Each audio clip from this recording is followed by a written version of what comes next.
Lost somewhere deep in the ancient depths of the Innsmouth archives, hot on the trail of some new archaeotech. We are 665.66 UHMR Chemrat Radio, equipped, as always, with an overabundance of plasma technology. I am your host, Goblin King, and helping me peel back the ancient crusted layers of Arconia's history one by one, my guide toward all things lost treasure is the archaeo savant Chac. And your guide to all the librarians here in the what are we calling it? I had it worked out. We don't want to find the librarian. She's mean. We are in the archives, but does she wear a short skirt? We'd have to ask her. At some point, I do promise. We did record 2 episodes with a friend podcast of ours that specifically deals with literature and like reviews books. They're a book review podcast by my friend Michelle, and Michelle and I recorded 2 episodes. However, it was before I knew how to use Riverside, and apparently if you select producer as your title, you don't record, you just watch. So yeah, but Michelle's character is the archivist. We don't want to run it. The archivist doesn't like when you touch her books. Not what I was planning on touching. Luckily, my wife does not listen to this.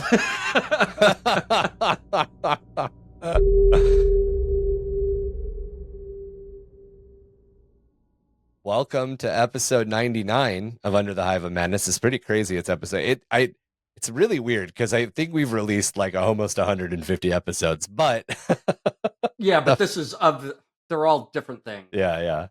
Well, welcome to episode 99 of Under the Hive of Madness, Warhammer Origins, a complete timeline part 1. In this 2-part series, Chac and I will focus on the release side of the GW products for the Warhammer 40k side of the universe. And by that, we mean the games and the editions of the games and the standalone specialty games that were released. So instead of going back and looking at some of the literature that inspired Warhammer 40k, or really deep diving into how the lore was developed, as we've done with our last couple of episodes in the Warhammer Origins series, now we're kind of switching focus into physical product. When the physical product was released, what was playable, that's kind of the aim that we're going for. What was in the first edition of Warhammer 40k? How did it play? What races were introduced? To kind of give you guys an idea of how the game has evolved for the last 40 years, roughly. Just about 40 years, roughly. And also it gives us an opportunity to dive into some of this stuff. When we're only focused on the lore side, and we don't take these moments to look at the hobby side, we miss out on some of the cool stuff, like Epic, for instance, Necromunda, Battlefleet Gothic, Inquisitor. We were talking about Inquisitor earlier before we started recording, which is a 54 millimeter scale, very beloved but incredibly short run specialty game that the Games Workshop released. There's obviously like Cursed City, Blackstone Fortress. So there's all these properties around it. And of course, we're going to continue, at least currently, to focus on the 40k side of it. We actually haven't talked about whether or not we're going to bend Warhammer Origins and look at the old world side of it. Probably not a bad idea. We just haven't done it yet. Yeah. I mean, I'm really into that. I came from both sides. Yeah, same. Of the game. And of course, a lot of, you can look at all the fantasy stuff that played into the old world, but I read a lot of that, but for me, it was the books that were set in the old world back in that time period. I don't know when they started doing the Felix and Goderic's books. A while ago. Date was on those, but I remember reading them at the beginning and all, loving that. And of course, Old World's coming out next month. Old World. I think it's out, actually. Oh, they've done the pre-order on it. I think they just said what's going to be the pre-order. Oh, maybe they did the pre-order. They did one of those. I'm trying to see so they're all listed as 1999 as their first published date, but I feel like that's because there was a reissue. I think they reissued a lot of stuff that I think predated 99. Yeah, because like I think like some of the the Kane books predate that, but I think they were also listed for 99. Yeah, so Troll Slayer, Skaven Slayer, and Demon Slayer are all listed as 1999. And that's actually a weird thing. I kind of have it down as a note, and we'll talk about it when we come to it. I think we'll talk about it when we come to it. I may have pulled it from the notes. But the idea of the Black Library was actually pitched really early. And whether or not it was one of those things where they like made sure to get that copyright locked down and didn't know what they were going to do with it. But Black Library, as we know it, launched in 97. But there are books that were written for the Black Library before the Black Library was a publishing house. Okay, so I'm wrong here. It says that the first Kane book was in 2002. I swear it was before that I read it. But it feels like it was before. I mean, it feels like it for the Felix and Gotrek stuff too. But yeah. I mean, that is the weird thing about memory. It's incredibly fallible. And remember, we were actually buying books back then. Yeah, like physical books. Physical books. But yeah, I'm not 100% sure, but I'm in the same boat. I actually found out, for those of you who listen to the podcast, I'm sure you follow other content that's out there in the Warhammer world, and one of my favorite new content creators is Rogue Hobbies. I think she's only been very obviously somebody who's been in the community for a lot longer than a year, but I believe her channel as Rogue Hobbies, Luis's channel as Rogue Hobbies, has only existed for about a year. She used to work for Forge World. She used to work for Games Workshop Specialty. And she was one of the people that did some of the painting content, and she did some other content for them. But she just released, I want to say like a week or two ago, or maybe 3 weeks ago. It was during the holidays. One of her holiday adjacent or holiday season videos was about the movies that have that Warhammer feel to them. Mm-hmm. And every single movie she listed are things that we have talked about on the podcast in ad nauseum. With the exception just subscribed to her channel. You just did? Yeah. She's got some great stuff. I hadn't found her before. She brought up a movie called Jabberwocky that came out in the early 80s that John Blanche actually states as one of his inspirations for a lot of the way that he designed stuff in Warhammer Fantasy. I remember hearing that. I had never heard of this movie until she said something, and I specifically went out and found it. It is on its way to me. Unfortunately, I don't think it'll get here before I go to China, which is a little sad because it means I won't be able to watch it when I'm in China. But I am going to watch it. I'm very excited. It's Terry Gilliam, Michael Palin. It's the Monty Python crew. Yeah. Yes. Yeah. It looks interesting. Apparently, a lot of the visuals, a lot of the monsters and stuff are very John Blanche style. So that's why I'm interested in checking it out. I don't know if you had some 3D prints or something finished, but something just finished. Okay. It beeps. 6. What machine do you have? That's a Mars 3. Oh, yeah. My machine doesn't beep when it's done. It's just like, okay, I'm done, bro. Yeah, that is 6 mini Sicarans. Nice, very nice. They can sit there and drain. There he goes. Yeah. So to kick this off, let's talk about the granddaddy that launched it all. And we've covered it a little bit in the past because we looked at it from the inspirations and why. I think in our first episode of Warhammer Origins we talked about it. But the first edition of Warhammer was Warhammer 40,000 Rogue Trader, and that was released in 1987. This first edition is often just referred to as Rogue Trader. That's how a lot of people talk about it in the community. We don't say first edition. We don't say Warhammer 40,000 Rogue Trader. We just call it Rogue Trader. Yeah. And the reason that the title is Warhammer 40,000 Rogue Trader is because the working title, the in-house title, the secret title was Rogue Trader. Trooper, or Rogue Trader. Trader. But it was based on the Rogue Trooper comic. It was published in 87, designed by Rick Priestley, who created the original rule set alongside the Warhammer 40,000 game world. The rule book is an amazing artifact of gaming history. I've got one. I know you've got one. It is very much a product of the role-playing gaming 1980s aesthetic. It is jam-packed with rules that don't necessarily make sense, lore that contradicts itself, little tidbits, awesome black and white art. It's kind of a mess, but a lot of rule books back then were kind of a mess. So it's kind of funny. In comparison to modern 40k rule books, it's a mess. In comparison to things being released in the 80s, it's perfect. Yeah. Most of the stuff that's in the book has survived into the modern game in some way, shape, or form. There have been a lot of changes, but a lot of it's sort of survived. However, Rogue Trader was much more a role-playing heavy game, a much more role-playing centric game, looking more into very small skirmishes rather than the pitched battles that we get nowadays. Now, I never originally played Warhammer 40,000 Rogue Trader. I don't have a lot of direct experience with first edition during the time of first edition. Now, you have played and did play a lot of first edition, though, right? Yeah. So walk us through like a game. All right. So you didn't have to have a game master, right? But it was suggested that you do because, okay, so when you play 40k today, you have objectives that you have to cancel, that you have to capture.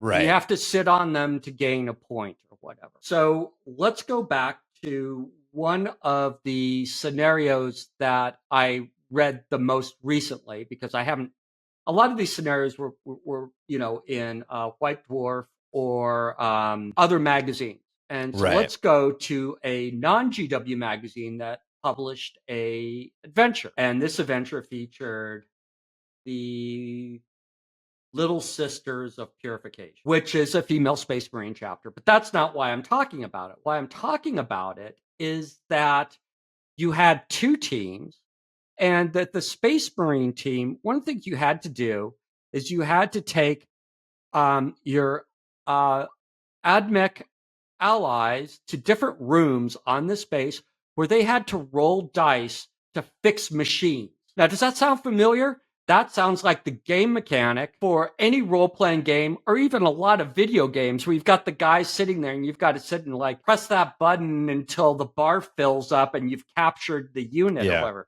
Yeah, you got to like hold the room. Yeah, you're not really worrying about eliminating the enemy. You're protecting the room. You're actually rolling dice to try to fix this machine to keep because you're like fixing a machine that keeps the sun from going supernova or something and destroying the planet.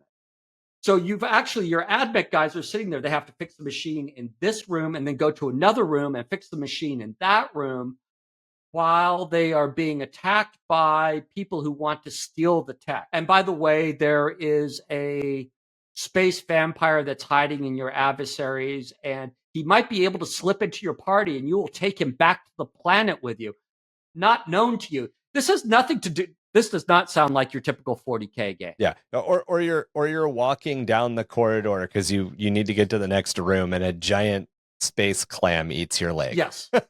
I love the space clams. That's where, if you look at, and we've done before, you guys have done, I wasn't on the show, but the bestiary, the fauna of 40k, almost all of that comes from Rogue Trader. You don't have any of that in the current rule books. You don't have, so all the weird stuff from Catachan, all the stuff from, what's his name? What's that planet? That comes from? Luther McIntyre 4 or something. Yeah. All that all comes from Rogue Trader. A lot of the non-Imperium setting comes from Rogue Trader. All the Catachan being a death world with the Catachan devils and the frogs that blow up and all that frogs. Crap. Yeah. That's all from Rogue Trader. And yeah, and you had the game master that'll be like placing the subterranean carnivorous clams on the battlefield that you would trigger when you walk over them. Right. Basically landmines. And it was also very heavy on doing things like where were different vehicles hit. I'm trying to remember back. I think it was also like where you were hit on your own body. Yeah, like where a Marine was hit. Yeah, the vehicle targeting rules had some cool. I made a note about it because I want to get into exactly what you're talking about. But yeah, there was the only thing that I can add or kind of get to, because you had mentioned female Space Marines, is Space Marines at this point were just Marines Yeah. in space. They're They not the were same not, thing. yeah, they were not genetic. The genetic side stuff hadn't. It is mentioned in the Rogue Trader book because they had started playing around with the idea of like super soldiers, but the whole idea of like just people in power armor, Space Marines were just people in power Yeah. armor. And if you look, I actually did a look through this when, every once in a while I go off on the whole, female Space Marine gatekeeping rant. Paint your minis how you want to fucking paint your minis. You want to have them Exactly. be women, have them be women. That's fine. But I went through Rogue Trader and it is almost entirely gender neutral for the Marines. Dude, look at that navigator right there. Yes. You could That play. navigator is crazy. I want that navigator. I want to find that navigator model. That is a crazy looking model.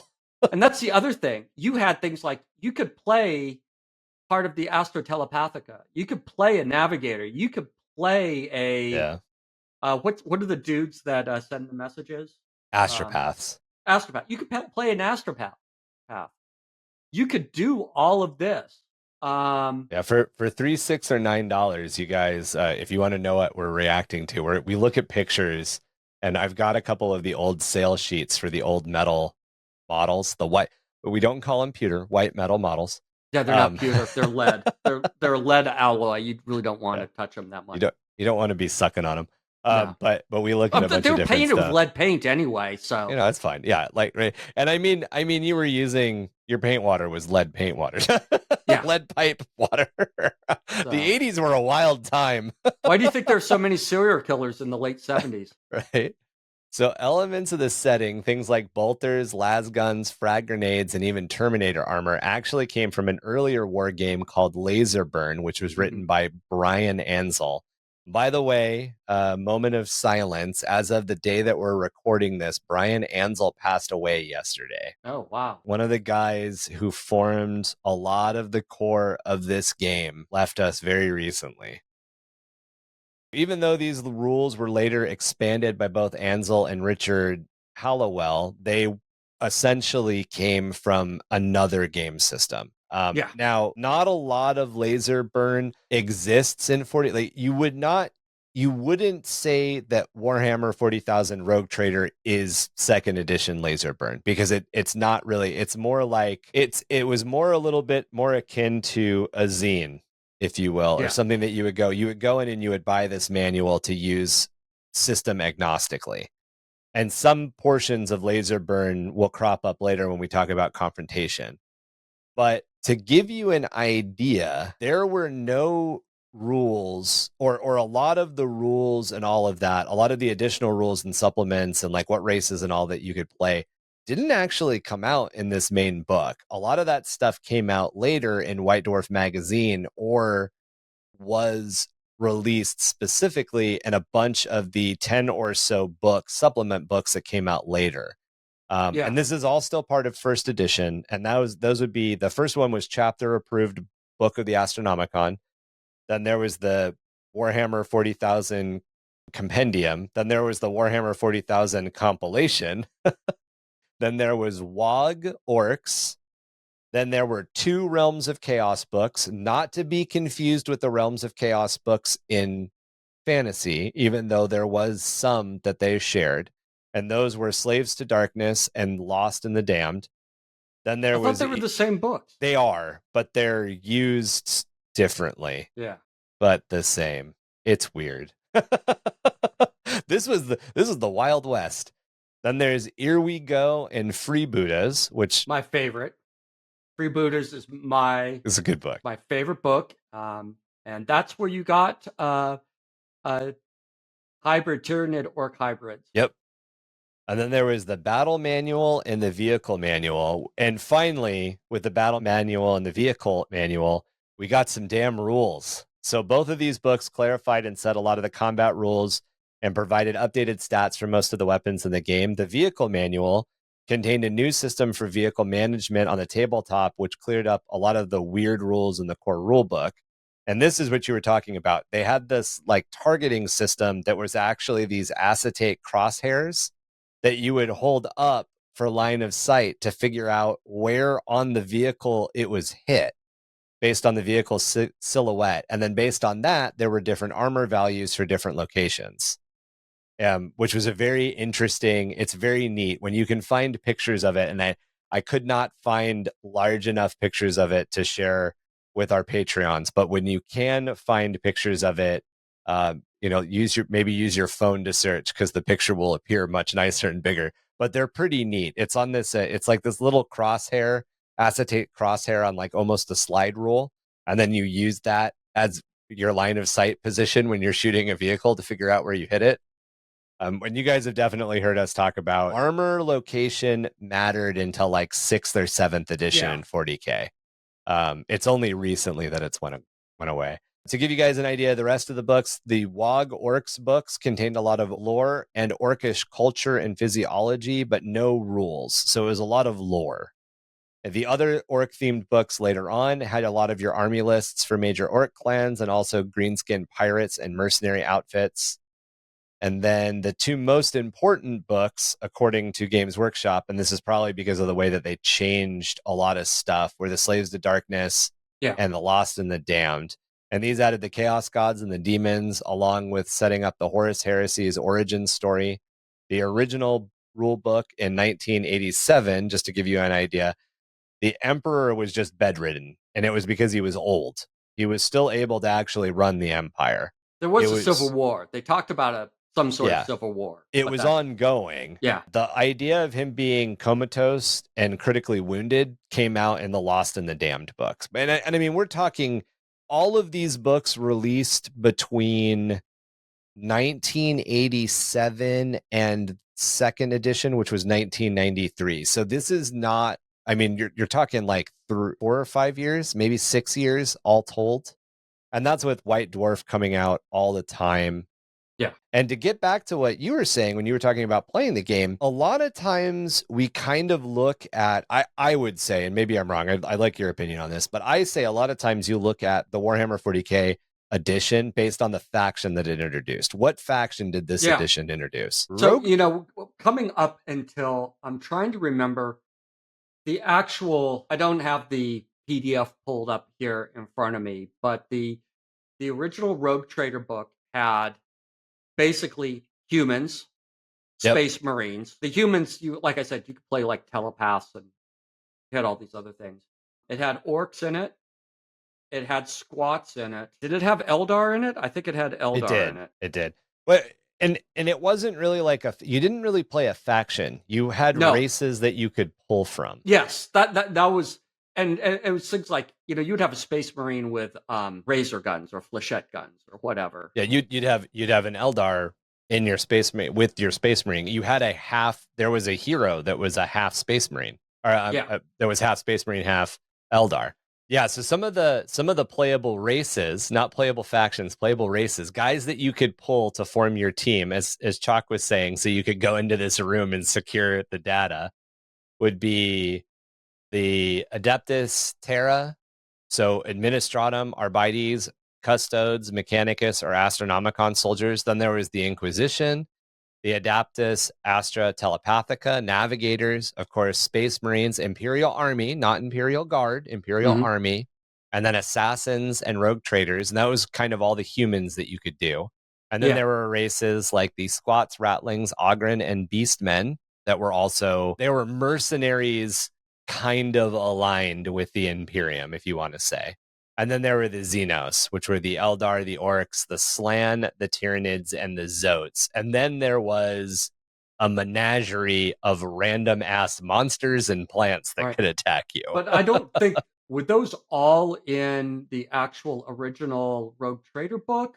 That's all in the original book, yeah. Okay. I wasn't sure that Tyranids were in. It's a Tyranid war. It's a really cool picture. If you can find it, the Tyranid warrior in the Rogue Trader book almost looks more like a Chinese dragon, like it's long and serpentine with little arms and legs, rather than being more of what we see now. As an aside, I ordered one of the reprints and I have not received it. Oh, I got mine directly from Europe, which I think is the only reason. But they the ones that they did for the US are print to order. Yeah, I know, and I bought one, and I have not received it. I did when they did that for like the Christmas thing. Yeah, like, we were releasing it. was like, what, 3 weeks, 4 weeks ago? Maybe. I'll have to look into it. I also like re-upped my White Dwarf magazine and have not received any of them, even though I have to like get in touch with. There's the Yeah. there's the Tyrannid warrior from the Rogue Trader book. Yeah, so as you can see, I mean, a lot of the core was there, except you didn't have Chaos Space Marines. Matter of fact, you didn't have bad Space Marines. You just had Space Marines with spikes. Yeah, and you had, you had the, you had various chapters. You didn't have the whole backstory about legions. You had the chapters. A lot of cases, and correct me if I'm wrong, but in a lot of cases, you made a mercenary band, right? It was your mercenary band versus my mercenary band. Yeah, so you pretty might much. have, yeah. So you might have Space Marines, and I might have Space Marines, and we would fight against each other because we were different mercenary bands. Yeah, and well, it's just like now. You have two Space Marine, you have people with Space Marine armies fighting each other. You have like two people with Ultramarines fighting each other. You don't have to not have that. But it was more mixed, also because you couldn't get the models like you think about them these days. You weren't getting like battle boxes of models. Yeah, no, you were getting like 2 or 3. Yeah, and putting it together. Boxes back then had like what, 3 to 5 guys in them? Yeah, something like that. And you had chapters you've never heard of before, like Mentor Legion. They're not around anymore.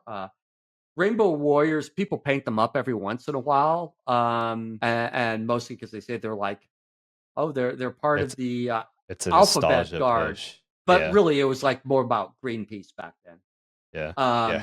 But other than that, you had a lot of the familiar chapters. You had the 2 angels. So you had the Dark Angels or the Blood Angels. You had Ultramarines. You had White Scars. You had basically all the Loyalists. Yeah, and a lot of that. So the White Dwarf and supplemental releases added what we look at as lists, essentially, like a little bit more like we look at lists. So the Ultramarines, the Legion of the Damned, and the Mentor Legion, which you just mentioned, Space Marines, those all came out of White Dwarf.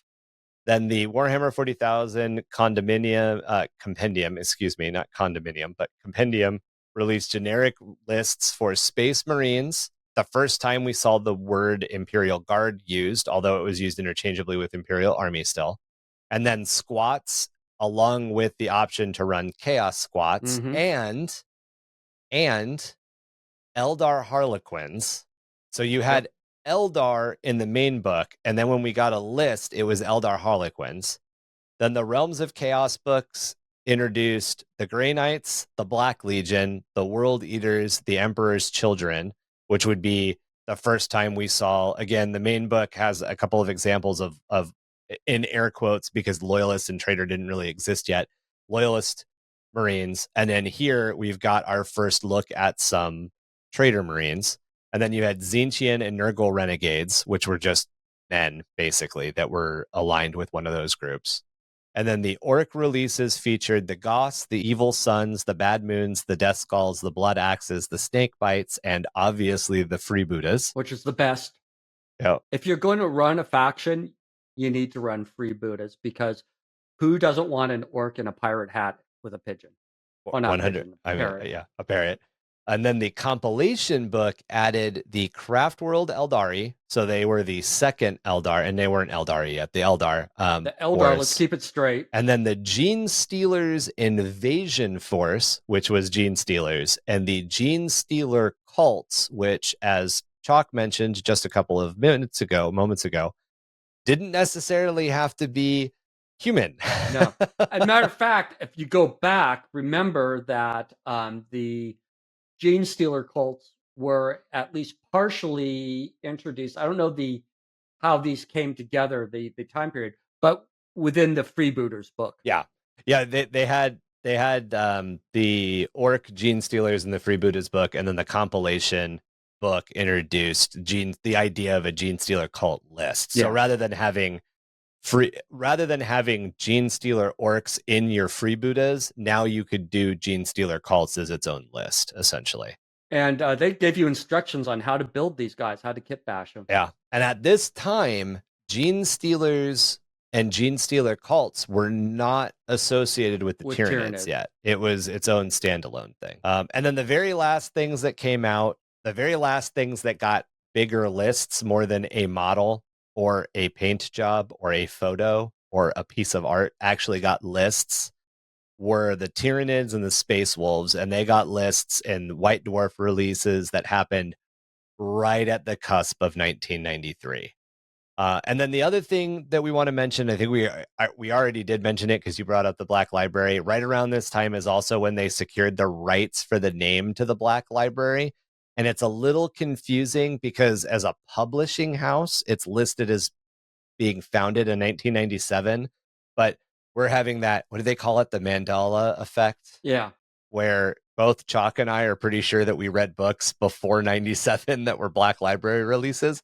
However, I can say this for a fact, and I would have to do a lot of digging to find something, but I remember publications that had either White Dwarf or Citadel Miniatures on it. That was the publishing house symbol that was part of the Black Library that was not the logo that we associate with post 1997. So I'll dig through my old books, but I think that might be it. I think they may have been Citadel Miniatures books or whatever it would have been. Whatever that was. No, Citadel was they would have been Games Workshop published books because that was the publishing house at that point. Yeah. Maybe that's the difference. And be interesting if anybody has one of these old books out there. If Chac and I aren't crazy, email us. Well, let it us know. says here from Wikipedia that more than 150 novels were set in the shared universe of the Warhammer Fantasy between 89 and 2015. Okay, so they must have started publishing stuff in like 88, 89. Yeah. They just weren't. So the Black Library is a publishing house now. Yes.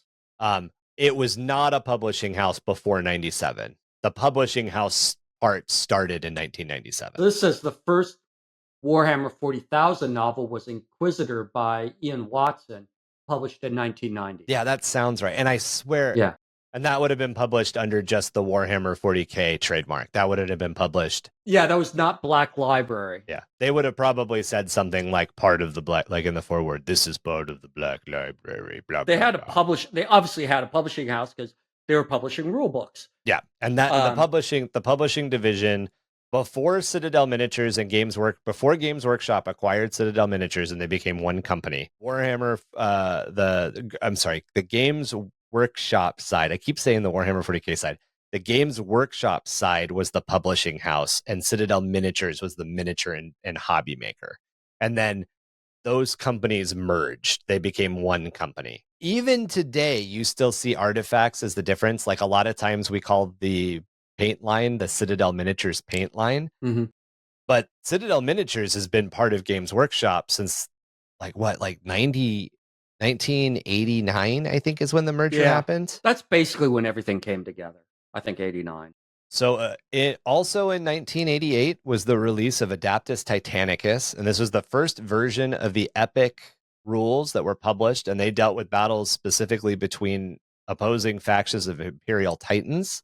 Mm-hmm. And they also followed that up with rules for the infantry and vehicles in White Dwarf. And then in 1989, they released the Space Marine box, which was a miniature rule set that gave you rules for two opposing Space Marine armies that could be used to and combined with Adeptus Titanicus. And this is the first time where we got this is where a lot of the what we know of now as the Horus Heresy. This was when it was established. Yeah. Interestingly, as far as the timeline goes, so Space Marine and the first Realm of Chaos book they were both published a month apart. Yeah. Yeah. All this stuff came out really close to each other. So what you had, I think Space Marine came out secondly, but of course that's just production schedule. That has nothing to do with writing or anything like that. And the Space Marine thing that we're talking about, it's a supplement, but it was a supplement in a battle box. Yeah, it basically was a supplement to Adeptus Titanicus, but it was a standalone game. That I'm talking about. Space Marine 1 was I've got the box behind me someplace. I don't know where it is. It's up there someplace. It's a full just like full box release size. And it was basically just battles between Space Marines. That's why it's called Space Marine. And to do that, you had to have two opposing sides. And what you had 6 chapters on one side, or legions on one side, and 6 on the other. So you had the traitor legions and the loyalist legions. That's the one I had. You go back one click. Yeah, I was trying to find the back of the box. Yeah. And such a great painting there of Dolph Lundgren right there in the front. It's like, why are they fighting each other? So they set up the lore. That's where the whole heresy lore came out, because basically Space Marine, the original, is set in the Horus Heresy. It is the Horus Heresy. That's basically what you're fighting. Yeah, this is the release that established it, essentially. Right. And so they're setting up the lore there, and at the same time they're releasing the Realms of Chaos books that talk about the Chaos God and all that. And these are both coming out a month apart. Yeah. And so 89 is, or end of 88, beginning of 80. Like, one came out in December, one came out in January. Yeah, Titanicus came out in 88. And that was when you got the first Titans that you could play with. And then Space Marine came out. I think it came out in January. But the 89. The Realms of Chaos books came out. December of Chaos 88. Books were fourth quarter 88. Yeah. Yeah. So it just came out with release schedule. You don't release all your games at one point in time, because then nobody can buy them, right? You got to save up money from release to release. And just production schedule stuff. Yeah. From the moment of designing a product to the time that a product is on the shelf, even in the modern day of rapid prototyping and rapid production, you're looking at like 2 years. Yeah. So, I mean, 1987, Rogue Trader comes out. 1989, 2 years later, stuff is starting to change. And like this is a relatively rapid, if you think about it, production cycle. Yeah. To get into the fiddly bits, Adaptus Titanicus included 6 plastic Titan models with swappable weapons and styrofoam buildings. Yeah. And Space Marine included foldable card buildings with styrene roofs, so plastic roofs, alongside spurs of infantry and vehicles. And these all are epic scale. So you're talking 5 Marines on a square plastic base, or standalone vehicles. On a 20 millimeter square base. Standalone, you got rhinos and land raiders. Yep. You got basically 2 different colors of Marines, so you didn't have to paint them if you didn't want to. You got like blue and green. Dark blue and dark green, sir. Yes, they're very distinguishable on the table, on a black little base. I've got those buildings and all. I mean, the buildings are cool. They came out with, which I'm about to reuse, by the way, so they will come out. They're a little small for the new game, but they will work just fine. And I could take them to my local GW store, where I can't take any 3D printed scenery. They don't let you take anything 3D printed to the store? No, they won't let me. Is it an actual Games Workshop store? Yeah, it is. An actual Warhammer store. Gotcha. But I could take the old stuff, or I could take scratch-built stuff. Yeah, well, and I have a lot of 3D printed bits on some of my stuff that the local store has had. My local Warhammer store has had some of my paint jobs in their case that have like a 3D printed shoulder pad, because it's a special chapter or whatever. It depends. And this is as an aside, but sort of interesting. There is not actually a policy from Games Workshop as such. Yeah. You just can't use it in tournament play. No 3D printed stuff, because people ask, where can you buy that? That's what she explained to me. That kind of makes sense. They don't want to compete against themselves. Right. So my wife's family lives down in San Jose, about 2 hours from me. I was down there, and I went to a Warhammer store down there, and I was talking to the manager, and he's like, as long as I could recognize a GW model at the core of what you're bringing in, I'm okay with it. Yeah, that seems to be a little bit more consistent with what I see. And that used to be the rule. The rule used to be it had to be 55. Yeah. No, it had to be 45% or 55% GW plastic. The original chapter approved. There's a really famous picture out there of a grav tank that is literally a deodorant bottle. And they had instructions on how to build that. Yep. And that's it. And I have that chapter approved sitting on my shelf, so that it used to be a thing. Of course, with the original version of Epic, the Adeptus Titanicus and the Space Marine battle kits that we're talking about, White Dwarf continued to support the game with a variety of optional rules, army lists, and organizational charts. This is them fluffing everything out.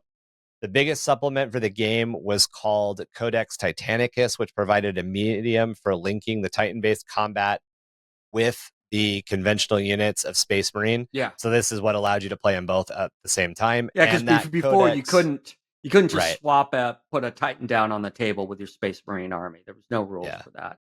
And then that codex also includes the first mention of Eldar Titans. Adeptus Titanicus more or less stagnated apart from the introduction of smaller war machines that were called Knights, both Imperial and Exodite Eldar, and later the appearance of the mutated Chaos Titans. So basically, the Space Marine side, I believe, or no, I'm sorry, the Titanicus side dried up, other than the fact that people wanted Knights and the crazy looking things to paint. Yeah, Space Marine continued to do relatively well, though, right? Because they expanded that to Imperial Guard, Orc, Eldar, Squats, Chaos, and Tyranids in 6 Yeah, so basically, Space Marine is what we call now first edition Epic, which everybody goes like, okay, it's sort of like Space Marine 1 and Adeptus Titanicus are like Rogue Trader.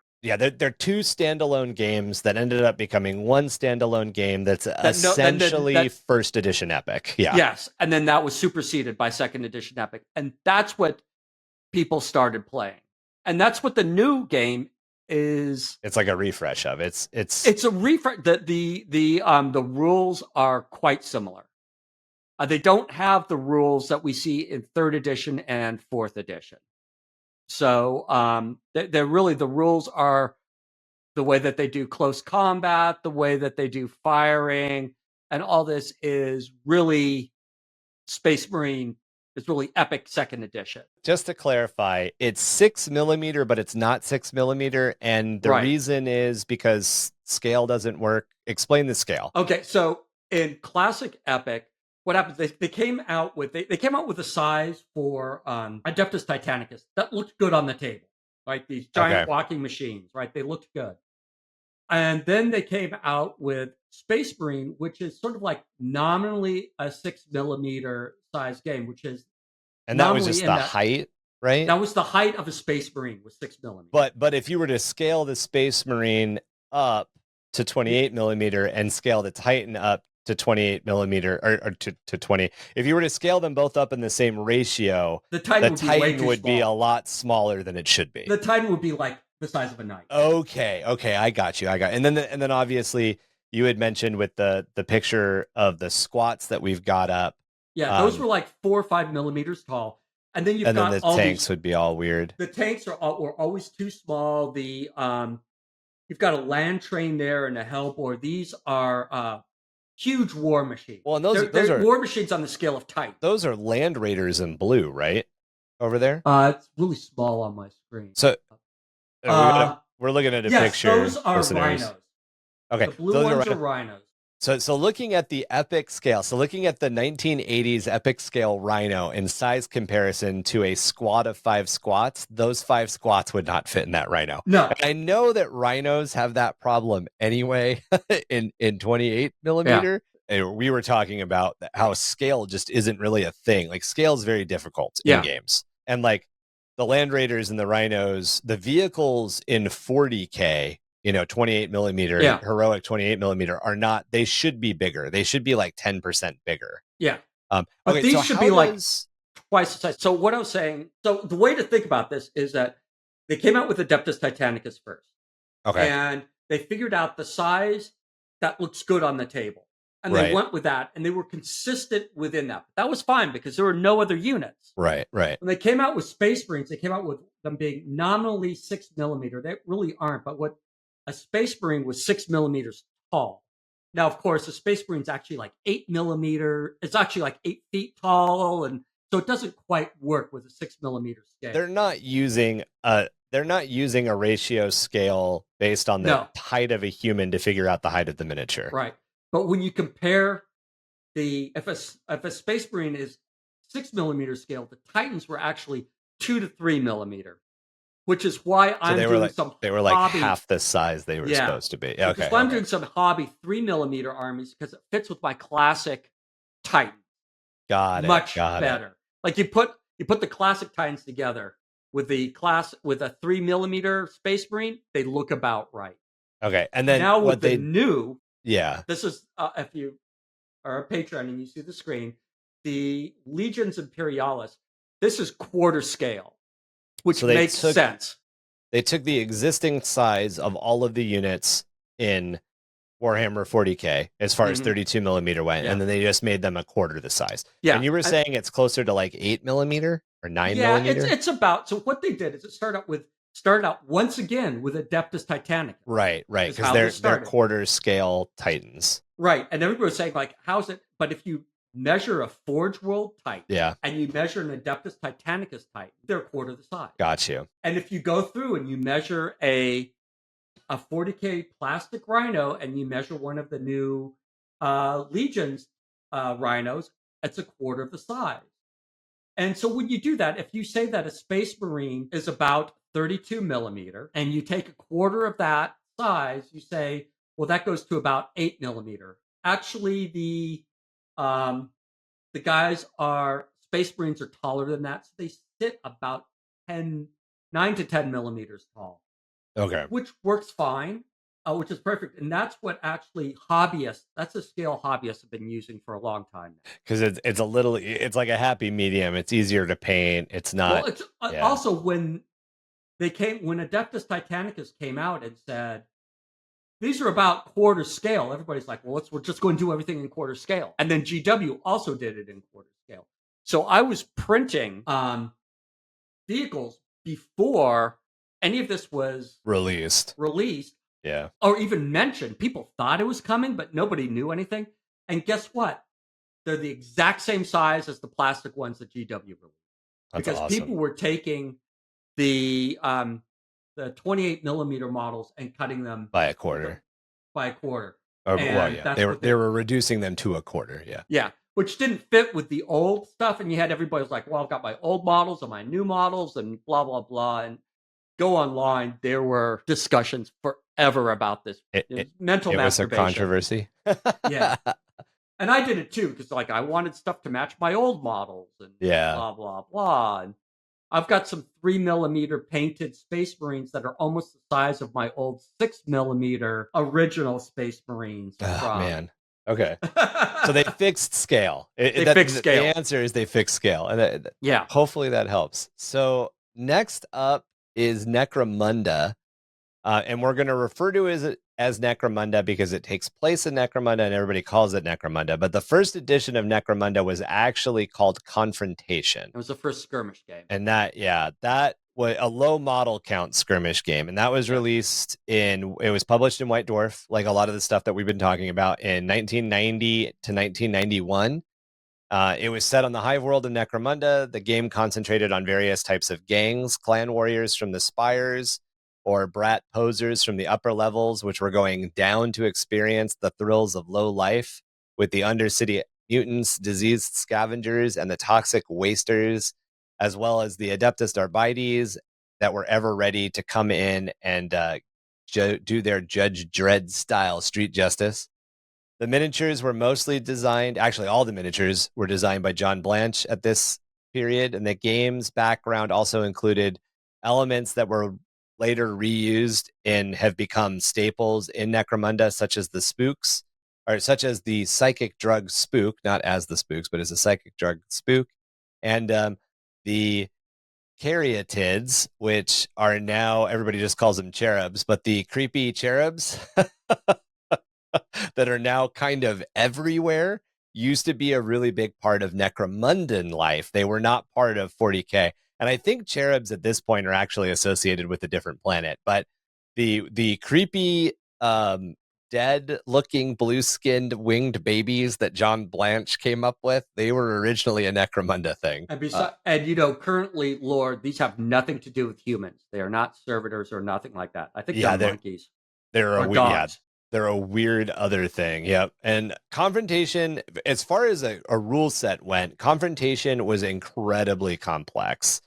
And a lot of that had to do with the way that its combat system was. And again, as we've already mentioned, this goes back to Brian Ansel's earlier game, Laser Burn. A lot of Confrontation was just Laser Burn. I'm shocked that GW would come out with overly complicated rules. Yeah, no shit, right?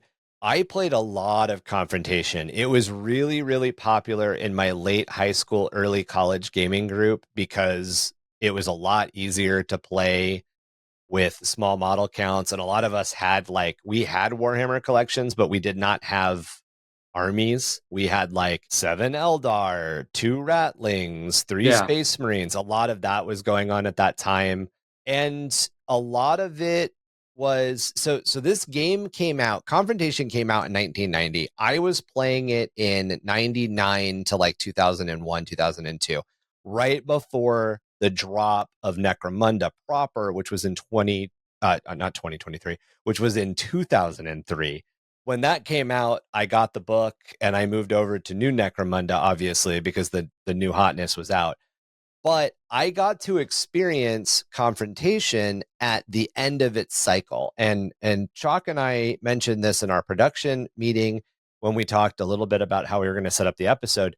A lot of the time period of the late 90s, early 2000s, and even at early 90s and late 80s, this entire time period from the late 80s to the early 2000s was the time period of the zine, of the pamphlet in the store, of going to a gaming convention and getting better rules. So you would learn Confrontation from White Dwarf. You would play Confrontation for a year or two with your buddies, and then you guys would all go to a convention. And the big convention everybody knows about nowadays is Adepticon, and Adepticon's been around long enough that it's worth mentioning. But you would go to an event like Adepticon, and the Adepticon organizers would be like, look, we've been running Confrontation for 5 years. Here is our Confrontation packet. And they would give you a packet of rules, and then you would start playing with those rules. And then people would take those rules and they would go and they would either make their Xerox copy zines to share with their friends or on college campus, or old bulletin board servers online before anything Web 2.0, before anything social media existed, when we had to use BBS boards to get all of our information. There were these big, some of them still exist. DACA still exists. That's a huge wargaming forum. And we would get all of these supplemental and fixed rules. And so we were playing, the best way to explain it, Chalk, and maybe you'll agree with me or maybe you'll think I'm crazy, but we were playing this weird sort of streamline yet bloated rule set. It had bloat because you had 9,000 people who contributed to writing it, but it was way better and streamlined because those 9,000 people had been playing games and making it better. Well, I didn't do a lot of stuff at conventions at all. Okay. So for us, it was streamlined because you'd have these overly complicated rules. It was like, that's crap. We're not going to do this every time. Yeah, exactly. Instead of rolling, a really good example that I can come up with off at the top of my head was you used to have to roll a ballistic skill check to shoot, and then you had to roll to see if you hit. Yeah. Now I'm going to roll one. Those are now that's now one roll. Yeah. If I roll a 1, there's a problem with my gun. But if I roll anything over a 1, I'm just trying to hit you. And if I beat you, I'm hitting you. Yeah. Why roll 2 dice when I can roll 1 dice? So it took out a lot of that. And also, when you talk about the rules, we didn't necessarily make a lot of distinction between what was an official GW publication, because a lot of us couldn't get them, and what was another game magazine. Yeah. That also published rules. There was White Dwarf, there was Star Crusader, there was Dragon Magazine for D&D. I mean, there were a handful of magazines, and then of course all of the zines too. There was what was the Traveler, that it was G something. It was the one where we talked about the Little Sisters of Silence were in it. It was I think it was Traveler Magazine. No, it was who put out Traveler. It was. No, you're right. People keep on asking me to join a Traveler group on Facebook. I'm like, that's still going? Oh yeah, a lot of people still play Traveler. I played Traveler back. I tried to play Traveler back in the day. The problem is that you always died like as soon as like before you finished rolling up your character. Well, that's the best. That's why people still like it. And like the big one that we've got now, if you guys aren't in the know, the big mag that exists, the big zine that exists is Mag 28. Mag 28 is just 28 millimeter gaming. And it's very Mag 28, very much challenge magazine. Challenge, yeah, there it is. And Mag 28 and 28 millimeter, it very much focuses a little bit more on the Blanchetsu style.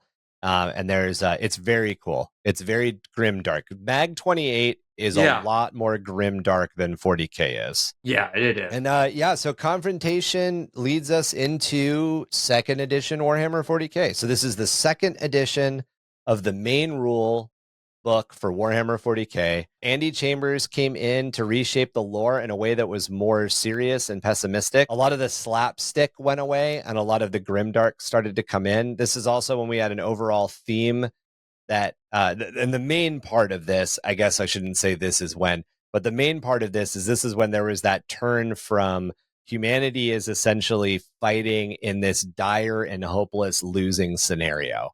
There is not any hope that the Imperium is going to win in the grimdark of the far future. There is only war. The humanity is attempting to stave off their collapse. That was a second edition thing. Before that, the Emperor was still alive. The analogy that the Emperor was essentially, martyring himself, Jesus on the golden throne to keep humanity alive for another day, didn't really exist. None of that existed in the Rogue Trader era.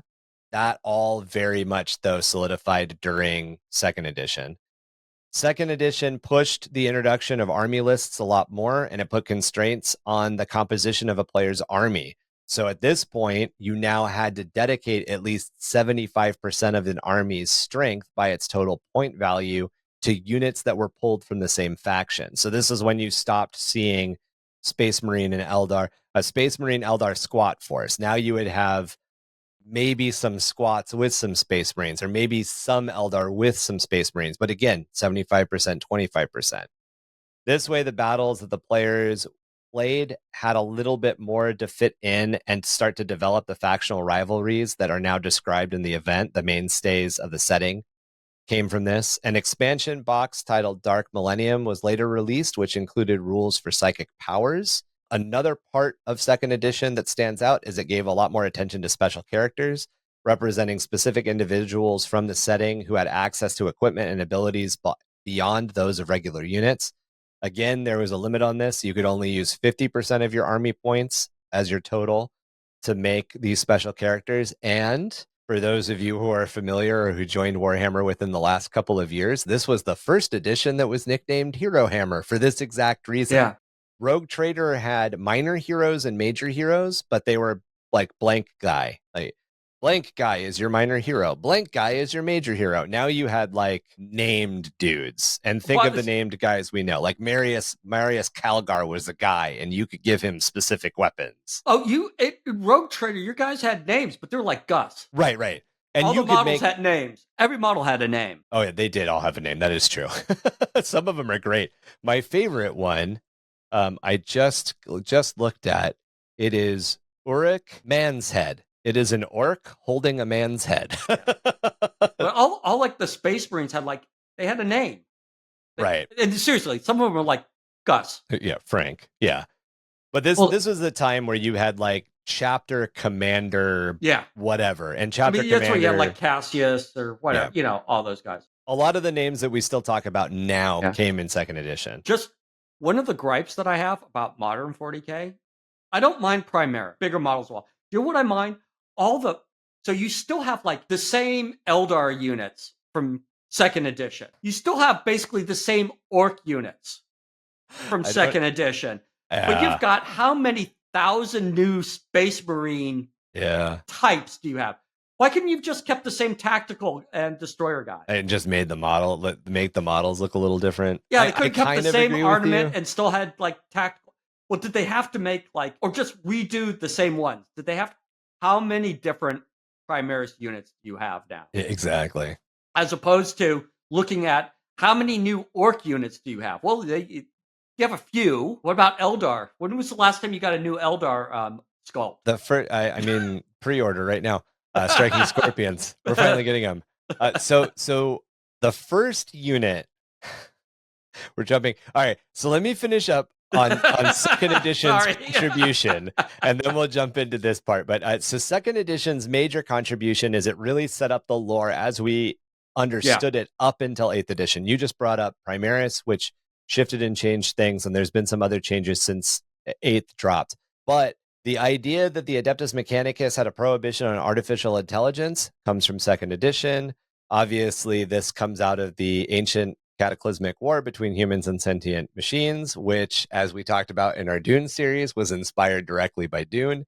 This is second edition. Second edition, a lot of the stuff that we've talked about novel-wise that has gone into changing or forming the lore came out of the very, very tail end of first edition and the beginning of second edition. Now, to get to what you were talking about, the first model set I ever purchased in 1992 was the 5-man Eldar box of fire dragons. Still playable, isn't it? They are still in my army today because, I shit you not, the current Finecast models are just resin sculpts taken off of the 1992 pewter fire dragon set. They are still the same model. Since second edition, the Eldar fire dragons have not been set up. See? However, can you see that down? Hold it. Can you see, where is it? Right behind your shoulder right there? Yep. See that down there? Yep. Okay, technically, those are playable. Those are all second and third edition Space Marines, but you know what? Not really. And there are, like, if you have a second edition Space Marine hero and then you bought a 5th or 6th edition Space Marine hero, because let's face it, that was probably the last time that Space Marines really got a major upgrade, was like 7th, 8th, 6th, 7th edition. Before Primaris. They look different. Yeah. But being somebody who owns a very large Eldari force, my models were all sculpted between 1992 and 1997. Yep. I will have shortly more modern models because I have a bunch of Void Scar that I'm starting to mix in and some other stuff.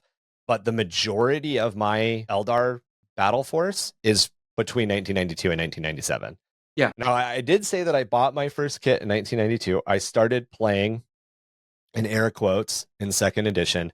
However, I had 5 models, and we honestly did something a little bit closer to like Confrontation or D&D or Rogue Trader back then, because we just didn't have enough models. Army men were cheap. However, I did play several games as orcs because we had a lot of orc models from different board games. Yes. How much gaming did you do in second edition? A fair amount, but then it wrapped into third edition, was a more playable game. There is I think it's Retroflex Gaming. They're on YouTube and they play second edition games now. Yeah. They play with the second edition codex. They play with second edition armies. They play with second edition everything. And then they do battle reports, and they're really fun to watch. I played a fair amount, and it was just right. I was moving into historical war games at this time. Okay. Yeah, and 92, so I 93. then started moving more into the fringe. I played second edition. I played third edition.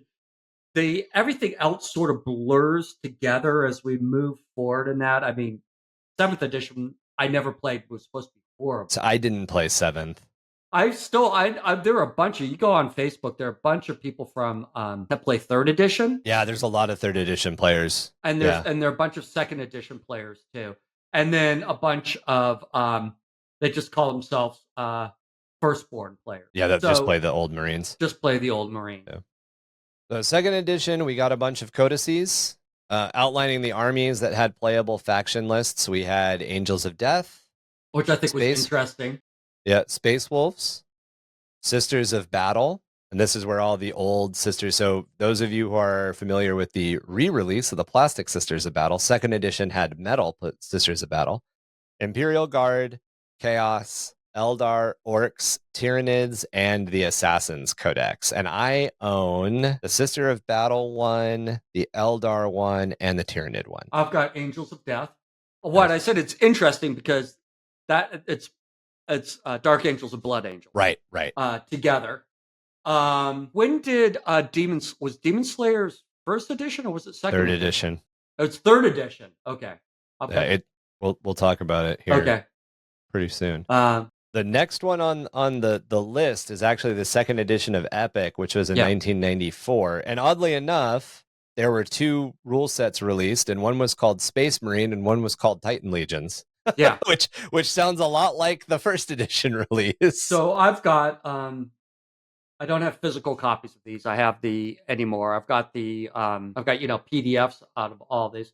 By the way, all these old rules you can find online, and since they're legacy rules, so they're usually free. Legacy rules, I'm not like you have to search them down, but like I'm not saying that you should try to like find current published stuff. Yeah, and break the law doing that. But these things from like 20 years ago, as far as I'm 30 years ago, up until the re-release of of Games Workshop's new website, which happened like you could find recently, all these stuff online. A lot of this stuff was on their website for free. Like the Battlefleet Gothic rules used to be just on their website for free because it was most no of the longer rules a supported for game. Epic Apocalypse. Yeah, same with the Epic stuff. Yeah. So the big thing that second edition Epic introduced was rules for Space Marines, obviously, Imperial Guard, Renegades, which all came out of one of the books. Or I'm sorry, the original releases included the armies of the Imperium, so the Space Marines and the Imperial Guard. But then there was a Renegades book, which introduced Chaos and Eldar, Orcs and Squats. And then there was a Warlords book. I'm sorry, I take that back. Okay, so the Renegades book introduced Chaos and Eldar. Yeah. The Orc and Squat Warlords book introduced Orcs and Squat Hive War. And the Squats. No, it was just Orcs and Squats. Hive Wars was Tyranids. And then White Dwarf added a bunch of other stuff, as they always do. Yeah, so you had, every month you had a section that was for Epic. You had a section. You often had a section when it was coming out for Blood Bowl. You had a section for Battlefield Gothic. You had the section for 40k. You had all that. And a lot of the rules and all, as well as scenarios and all, were released this way. They redesigned a lot of the minis. Well, first of all, they came out with new minis. Yeah, because they came out with the Tyranids and the Eldar and the Orcs and the... In Space Marine 1, you only had one sculpt of Space Marine. Yes. Basically just a guy holding a bolter. Or you had two. I think you also had missile guys. Yeah, the missile launcher guy. Yep. And then when you came out with the second edition, that's when you had things like command squads, and you had captains, and you still had just the regular tactical guys and the missile launcher guys.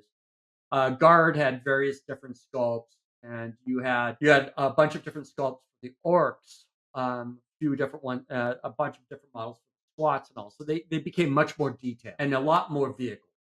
Always been vehicle oriented. I was going to say the Space Marines got their new Land Raider Mark I and Rhinos, which were just updates on the originals. Yes. The Orcs got battle wagons. The Grav Falcon for the Eldar came out. It looks like they also released the first Imperial Warlord Titan Mark I in plastic, which was nicknamed the Beetle due to the way that it looked. Yeah, I have a couple of those. And then at this era, the Games Workshop Studio Army colors were Blood Angels, so red, and then the Alatok Craft World for the Eldar. And that was the big thing that they pushed in this era. And this is the first time that we're mentioning what the studio colors are, because Games Workshop at this point, usually as an edition would drop, they would feature another chapter or another whatever would become the studio army. So they wouldn't paint like only Ultramarines or only whatever. They would pick something new as they moved forward. That's why when I started doing Epic,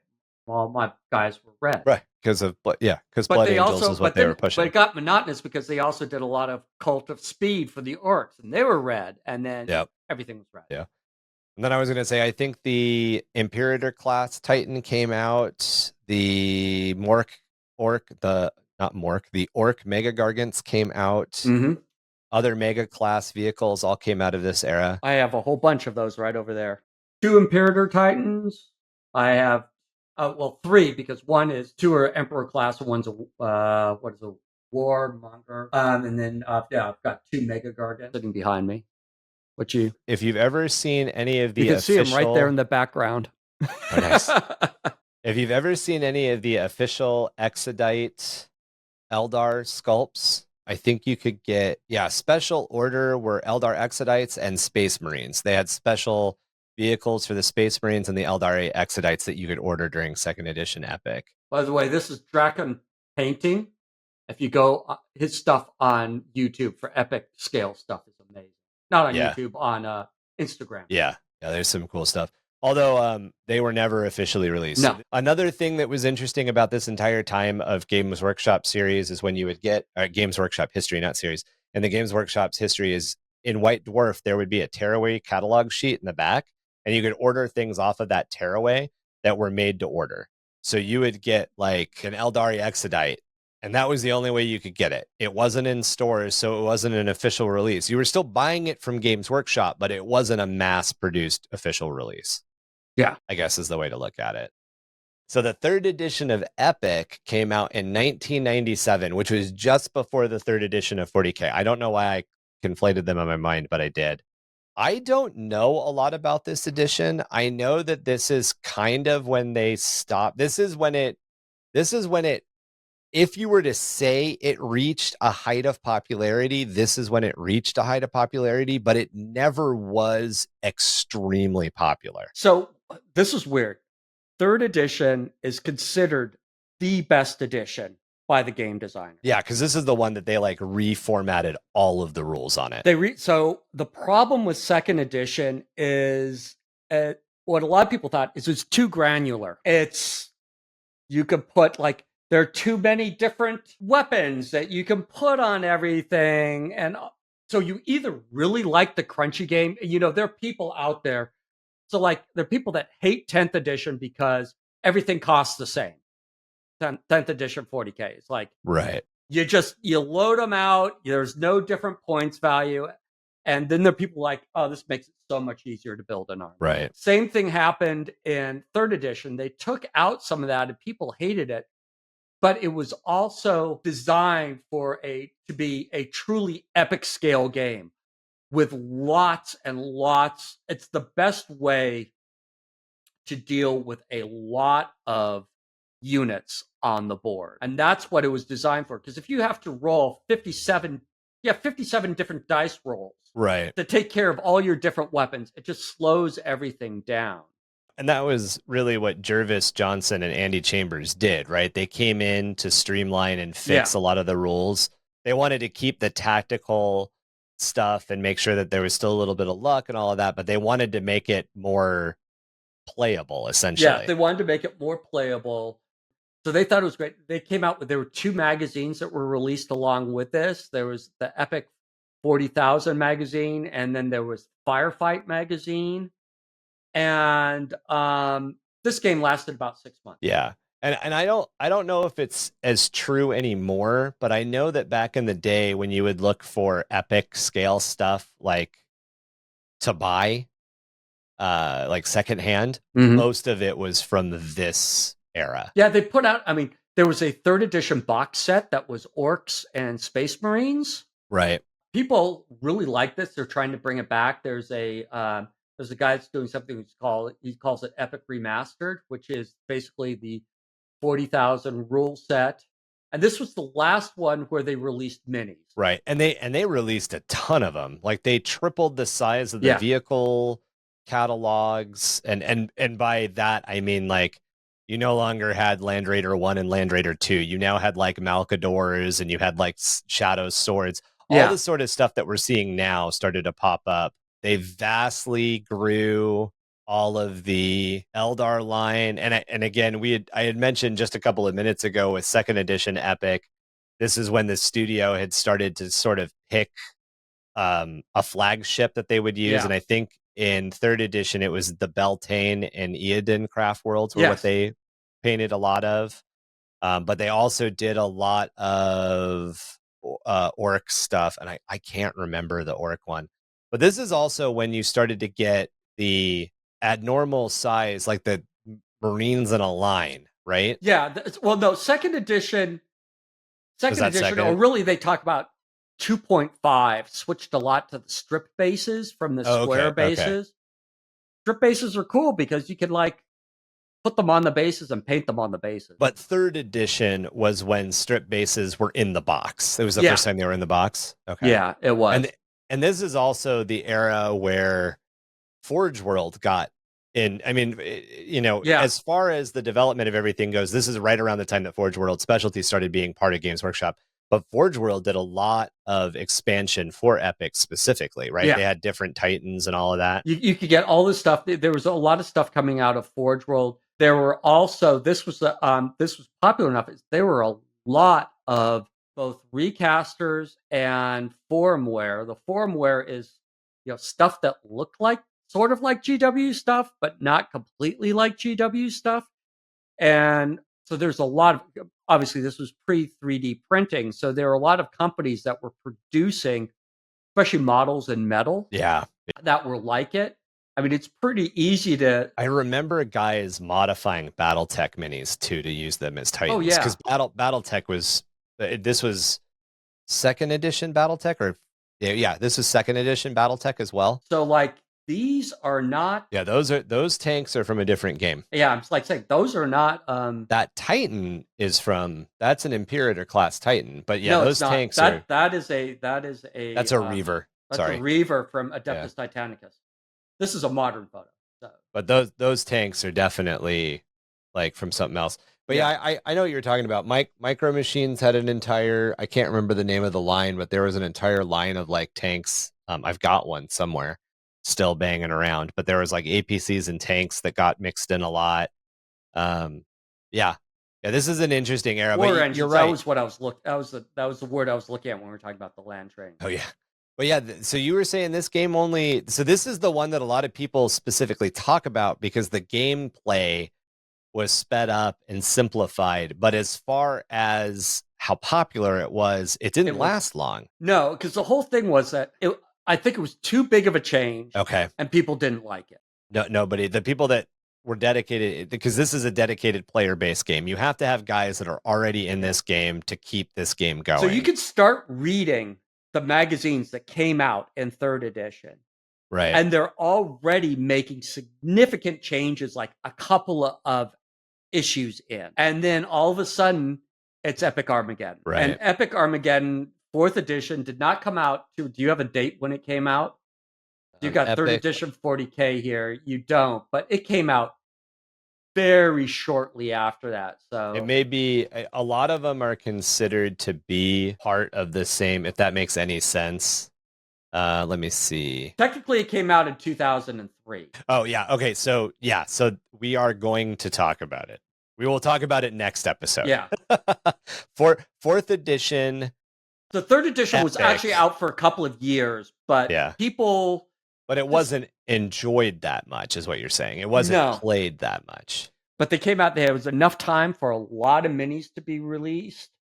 So people right now I remember going and buying them at the secondhand bin in like 2002, 2003. We would just buy Epic miniatures. Oh, I know people that bought like almost entire stores out. Yeah. Well, so 3D, not 3D, hobby stores used to have big bins of just bits, and you could go in and like fill up a solo cup full of bits, and you would pay like $2 or $3. It really irritates me that it's not a thing anymore, because I feel like there are more bits now that are just in people's personal collections that they don't need. But I remember doing this, and we would go in and we would just dip solo cups to get bits, usually for terrain builds. And we'd end up with all of these Epic figures. And I've got them. I mean, they're still in my bits collections. I'll be digging through bits collections or something, and I'll come across a strip of like 5-6 guardsmen, or a strip of a bunch of I think I've got a strip of old dreadnoughts, and it's only 3 on a little chunk, but and it's not official. I mean, like they're official models, but they're glued to like a piece of clear plastic that is Well- definitely not a strip base. Well, the thing is, as an aside, the rules throughout Epic until the current edition, you have to be on 25 millimeter round bases Right. for like sight lines. But up until then, bases were they could be no smaller than 5 millimeters in any one direction and no larger than 40 millimeters in any other direction. But they could be any combination in between. Yeah. The standard sizes were 20 by 20 for the square, and then 10 by 40, and this is all 12 by 40. millimeter. 12 by 40.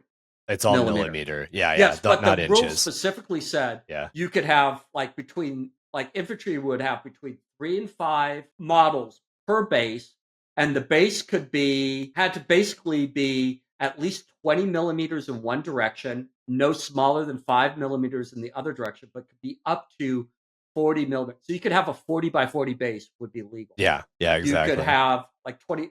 The thing is that when you did close combat, it talked about base contact. And right. So there were optimal sizes for. So you could play for advantage. You could base size for advantage. Yeah, you didn't want a 40 by 40 base for infantry because your opponent could stack up a whole bunch.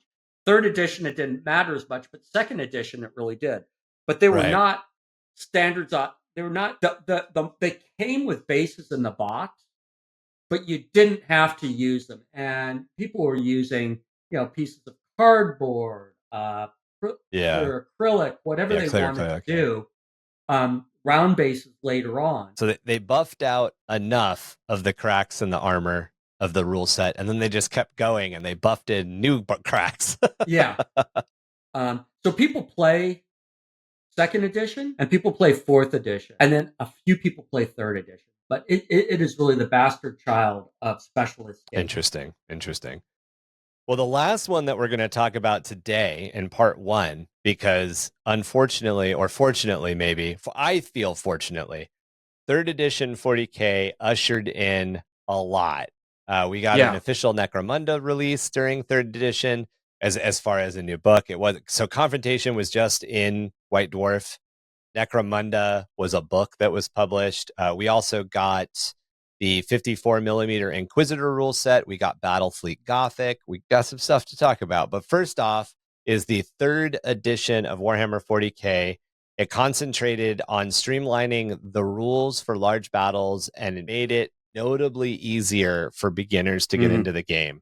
And one of the main ways that they did it was the rulebook was available alone, or the full rulebook was available in a boxed set of Space Marines, which was one 10-man tactical squad with a sergeant, a missile launcher, and a flamer, and their redesigned land speeder Raider, which has now been redesigned again, but it came with a heavy bolter. I've got like 3 of these old land speeders. I love them. And the newly introduced, the new faction in third edition at release, there were 5 new editions that were, 5 new factions, excuse me, not editions, but 5 new factions that were released in third edition. But the first one, the one at the beginning, was the Dark Eldar, now called the Drukhari. You got 20 Calabite warriors in it, and the studio box established the basic look, the studio art for the box, the studio paint job, introduced the basic paint job for the Eldari, the Dark Eldar, or the Drukhari, I'm sorry, that's what they're now called, which has kind of come all the way up. If you look at the studio box art for the Drukhari now, it's the studio box art that was established in third edition. But on the Space Marine side, they focused on the Black Templars. This was my first big dive into Warhammer 40k. A buddy of mine bought and split 2 boxes. So we each got a rule book. We each got a terrain set. We each got the blast templates. Remember blast templates? We each got the little, are they back in Imperial? Awesome. We each got 2 of the little tiny red ruler sticks that you could whip the shit out of each other with. I'm sure there was another purpose for them, but that's what they were used for, was beating your buddy. But yeah, I got all the Dark Eldar. He got all of the Black Templar, and that was it. That was the first huge jump. I probably, until 9th edition, So we're going to get into a really weird wasteland because even though there were editions that came out between 3rd edition and 7th edition, between 3rd edition and 7th edition, there was a weird thing where a lot of codexes didn't change. The main rules would change to make like movement easier or line of sight easier. Or yeah, but they wouldn't come out with new codexes. But the codexes wouldn't change. So I probably played more, and the way that I feel a lot of people that played during this is specifically played competitive during this time look at it. I played a lot of 3rd edition, 4th edition, and 4.5 games. I played more of those than anything else until 9th edition. And then 9th edition, I far surpassed that because I was playing like 2 games a week at one point. My Dark Eldar ended up growing to a fully fledged Dark Eldar force with like 45 jet bikes. I mean, just an insane amount of Dark Eldar warriors because they were really cheap. They were like Imperial Guard cheap. But yeah, 3rd edition was pretty. It was my first big jump into playing competitively, I guess. How about you? What was your 3rd edition 40k official release life? It was, so for me, 3rd edition is still cemented in my mind what a tactical squad is and all. Because I remember that. It's like, okay, so you break it up. You got two halves. You got a 5-man, usually with the missile launcher, and then you've got the other 5-man that includes the sergeant, and of course if you're going to go with a Devastator squad, it's got like three missile launchers, not one, and that's what it is for Space Marines.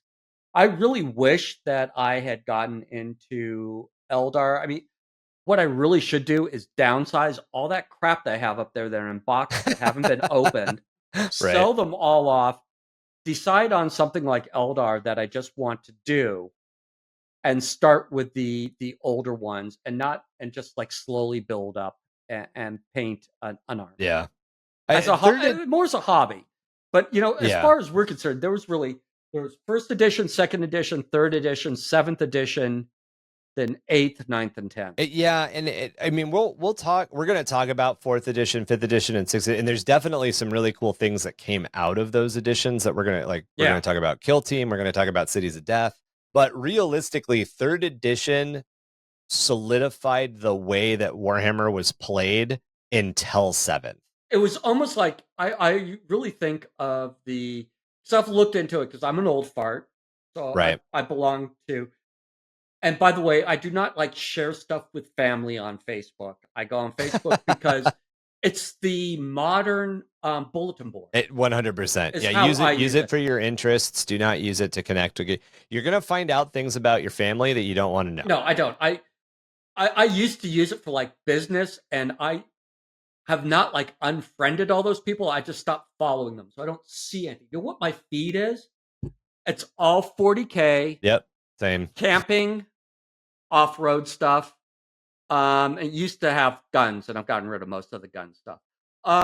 Most of mine is 40k and music industry stuff because that's other than my day job as somebody who works in the toy industry. 40k and the music industry are the other 2 industries that I'm part of. So it is much.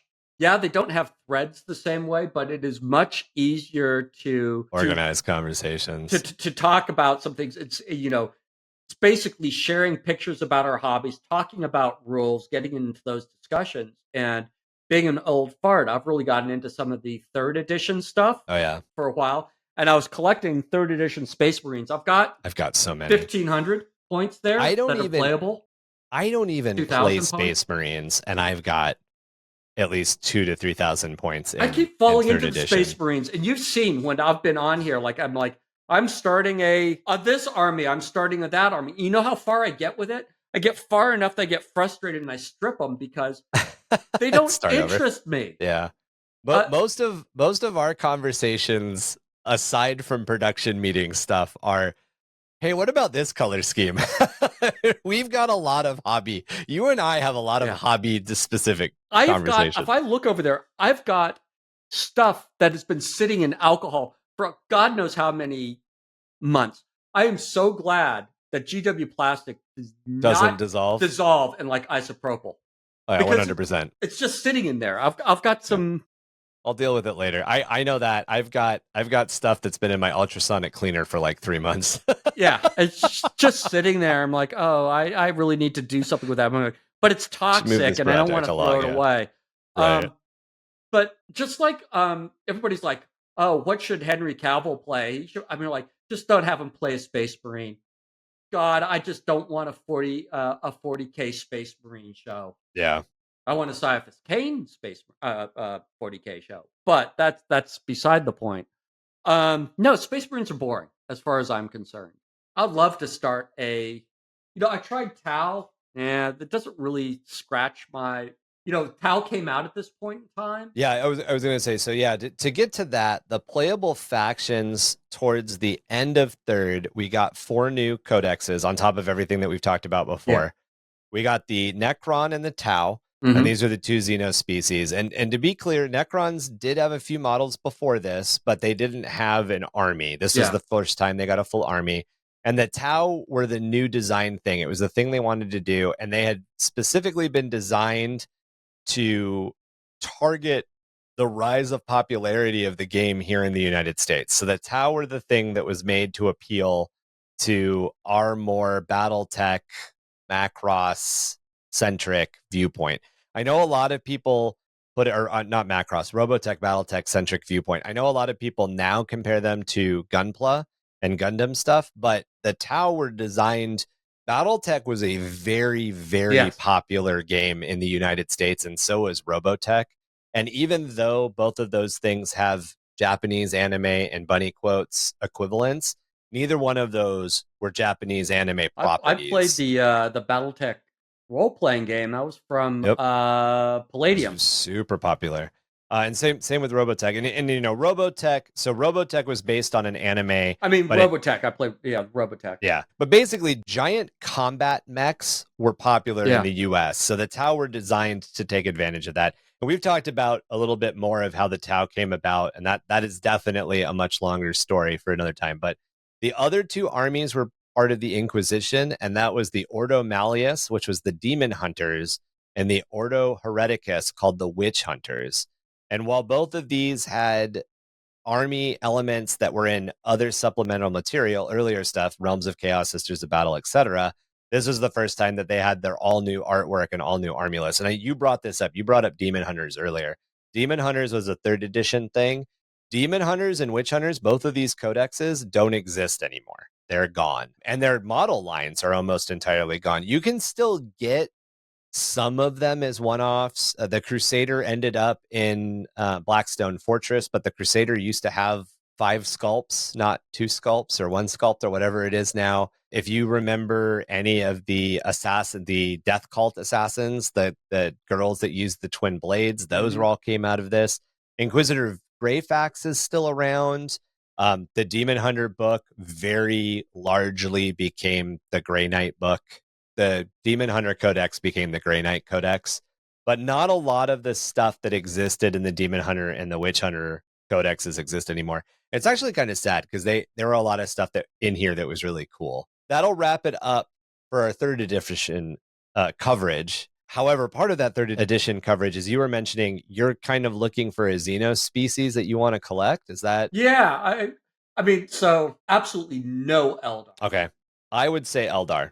Yeah, I'm Eldar, but that's because I like Eldar.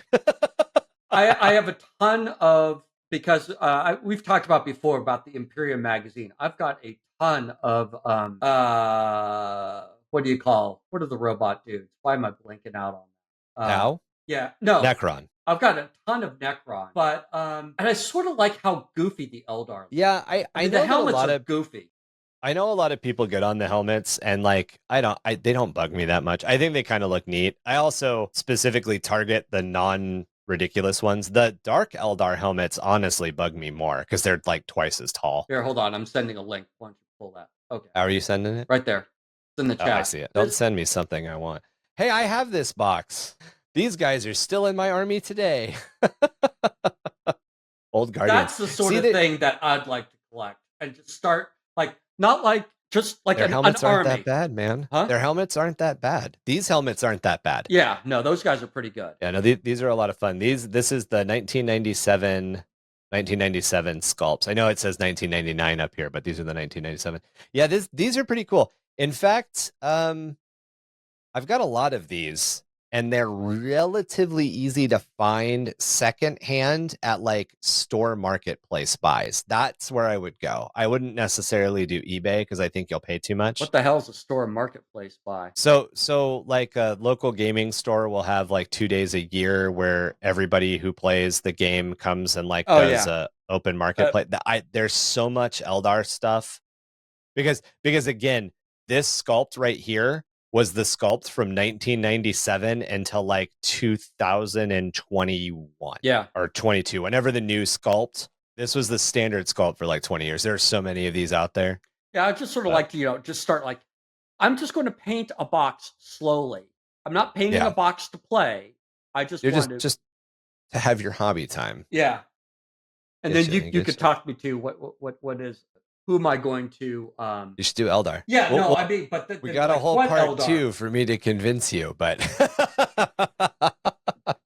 convert to my side, the dark I was just looking at this kid. I do like this color. I just have I have to put some accent blue on it. See how it looks. Because all my guys are blue. Looks really good. That's the whole thing about Epic, man. It's the one thing that contrast paint really works. Yeah, because it's so small. All right, guys. Well, that'll wrap it up for part 1 of our Warhammer Origins, a complete timeline. We'll be back with a part 2 where we will talk about 4th through 9th edition, as well as Battle Fleet Gothic. We're going to talk about some more Necromunda stuff because Necromunda's had a couple of updates. Obviously, Legion Imperialis is now out, so we have an entire new Epic game to talk about. And we will help Chalk join the correct side and start collecting a 1990s based Eldar army. I'm actually sort of, it was either that or Orcs, but I think Eldar. There you go. If you want to get into contact with us about our episodes or any part of the show, you can reach us at underthehiveofmadness@gmail.com. Chalk, where can people find you online as far as your various content or get in contact with you other than our Discord? Because obviously you're on our Discord. Yes. I can be found on TikTok doing anthropology, archaeology, and 40k stuff at Chalk Balam. I think it's underscore. Hold on. Let me make sure exactly how to spell that. We'll drop the spelling in the... Okay, because I think it's Chalk Balam underscore because somebody else has Chalk Balam. Gotcha. And you got like a link tree or something we can drop, right? Tree. Yeah. I'm also on Instagram at Chalk Balam where you can see my Disney stuff as well. And then if you're interested in Epic, I've actually got this fairly popular now Facebook Yeah, you've got page, a really good Facebook group. Which is Legion Imperialis, Epic Battles in the 31st Century, and I have I'm up to 5.2 thousand members. Look at that. This was supposed to be a fun little hobby thing that nobody would pay any attention to. And then it became a big thing. It's only been going for like a couple of months. Yeah, you started it like 6-7 months ago. Yeah. But there's a lot of cool stuff there. A lot of the guys post a lot of your community members post some really cool stuff. Not only will we drop the spelling to Chalk's stuff, as well as our own links down there. We'll have the link to his link tree, but you can also join our Discord and you can talk to Chalk as well as everybody else in our awesome community. We talk about the lore, hobby, and tactics of Warhammer 40k. We also talk about other topics such as Warhammer, Age of Sigmar, Magic the Gathering, role-playing games, video games, and a lot more. You can also find the podcast on Facebook, Instagram, or at our website, underthehiveofmadness.com. If you'd like to help our podcast grow, you can do that by liking and reviewing us wherever you get your podcast fix. Our home is on Spotify, but we are also on Apple, Google, Audible, and many more. And we are on Patreon. That's www.patreon.com/underthehiveofmadness. All Patreon members get access to a video podcast. In this case, you can see Chalk and my beautiful faces, as well as experience minimal editing. So all of the times that I stumble over common English words for no reason. And every time I say fuck, which He's going to edit No, out. those don't get edited out. The number one rule of the podcast is if during the podcast somebody other than me says this needs to be edited out, I will not edit it out. All Patreon members also get access to our quarterly painting contest, which has been on hiatus for the end of 2023, just because of a lot of the different stuff that we were going through. But it is returning in 2024 with our Lunar New Year of the Dragon contest. Rules will be out on our Discord either right before this episode drops or right around when this episode drops. So if you're interested, you want to join our Patreon for $3 and you want to take place in the Year of the Dragon painting contest, now is the time to do it. Plus, we have perks at higher levels, such as giveaways. We've given away dry palettes. We've given away objective markers. We're getting ready to give away some other merchandise. So go on over and check that stuff out. Oh man, Volkites. Never heard of them. Never seen them. But damn if I don't love them. This has to be the shiniest new boomstick we've found on any of these expeditions. Got the range of a plasma rifle and the method to burn through the wall like a blast from a volcano. And it shakes so much when you shoot it. Working hard to be everything that your mama warned you about while shattering whatever's left of the Arbites peace. We are 665.66 UHMR Chemrat Radio, reminding all of you Chemrats, Hive Mice, and Sump Ghoulies to keep those dials fixed right here. Same ratty frequency for a dose of the same ratty-ass attitude. In the Underhive's murk, where danger is rife, the four-armed emperors are a deadly, chilly sight. Children, my dears, stay close, don't dare to roam, for their claws will ensnare, rending shadows from your bone. Peace out, guys. Read a fucking book.